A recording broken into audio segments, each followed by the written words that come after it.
संविधान को कई तरीके से हल्का करने का काम चल रहा है, प्रयास करने का काम चल रहा है। और इस संविधान की जो आपने जो यात्रा निकाली थी, यात्रा निकालने के पीछे भी पर्पज यही था। और कहीं ना कहीं संविधान कहीं ना कहीं कमजोर किया जा रहा है। 26 जनवरी 1950 में लागू हुआ। अगर सामाजिक और आर्थिक गैर बराबरी इस देश में अगर दूर नहीं की गई, इसकी जो खाई है वो नहीं भरी गई, तो लोकतंत्र किसी भी समय में, आने वाले समय में ये खतरे के कगार पे होगा।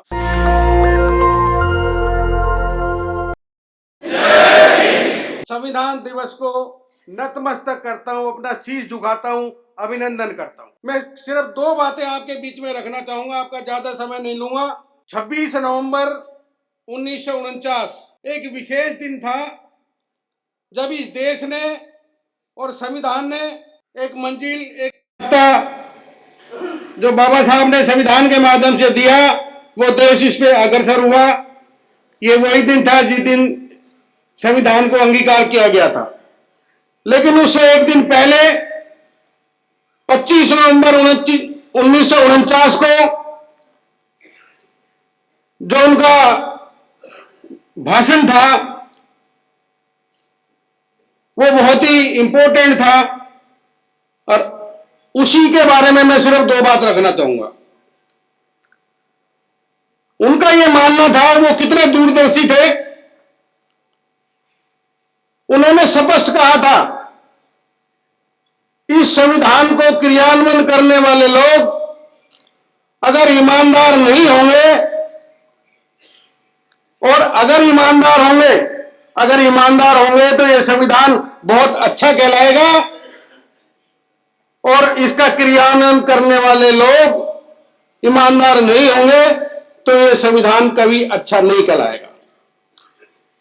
दूसरा चीज, कॉन्स्टिट्यूशन में जो मेथड्स दिए गए, अगर उन मेथड्स को नहीं अपनाया गया तो ये केवल ग्रामर ऑफ अनार्की रह जाएगा। कहने का तात्पर्य इसमें यह था उनका, जो लोग इसकी शपथ लेकर के जिनको जो जिम्मेदारी दी जाती है, और उस जिम्मेदारी का निर्वहन अगर उस मेथड के हिसाब से नहीं किया जाएगा तो आने वाले समय में यह संविधान भी कमजोर होता जाएगा और आपका लोकतंत्र भी ध्वस्त होने के कगार पे चला जाएगा। ये दो चीजें बहुत ही इंपॉर्टेंट थी। और तीसरी चीज जो उन्होंने कही, सामाजिक और आर्थिक गैर बराबरी इस देश में भरपूर मात्रा में है।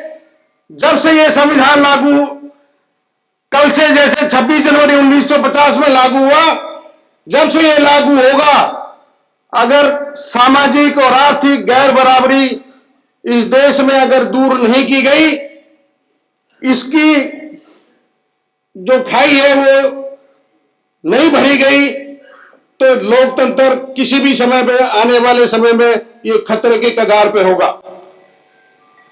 मित्रों, आप सब लोग जानते हैं आजकल बहुत चर्चा है, तरह तरह की चर्चा है, संविधान पर भी चर्चा है। ऐसी चर्चाएं आ रही है, संविधान को कई तरीके से हल्का करने का काम चल रहा है, प्रयास करने का काम चल रहा है। वो लोग कौन कर रहे हैं? वही लोग कर रहे हैं जो इस देश के नागरिक हैं और जो इस संविधान के पूरा भरपूर फायदा उठा रहे हैं। इसीलिए सभी लोगों से मेरी करबद्ध प्रार्थना है, विनती है, ऐसे लोगों को एजुकेट कीजिए और आप सजग रहिए। और इस संविधान की जो आपने जो यात्रा निकाली थी, यात्रा निकालने के पीछे भी पर्पज यही था। और कहीं ना कहीं संविधान कहीं ना कहीं कमजोर किया जा रहा है। तो इसलिए महासंघ ने यह निर्णय लिया, किसी भी कीमत पर संविधान को हम कमजोर दिशा में नहीं जाने देंगे। और उसके लिए देश के कोने कोने से ये आवाज उठेगी और संविधान को कमजोर होने किसी भी कीमत पर नहीं दिया जाएगा। जय भीम, जय भारत, जय संविधान। नेशनल दस्तक की आपसे गुजारिश है कि अगर इसको बचाना चाहते हैं तो नेशनल दस्तक को सब्सक्राइब करने के लिए रेड कलर के सब्सक्राइब बटन को दबाएं, फिर बेल आइकन की घंटी दबाएं, नेशनल दस्तक को बचाने के लिए बहुत जरूरी है कि हर खबर को शेयर करें, लाइक करें, कमेंट जरूर करें।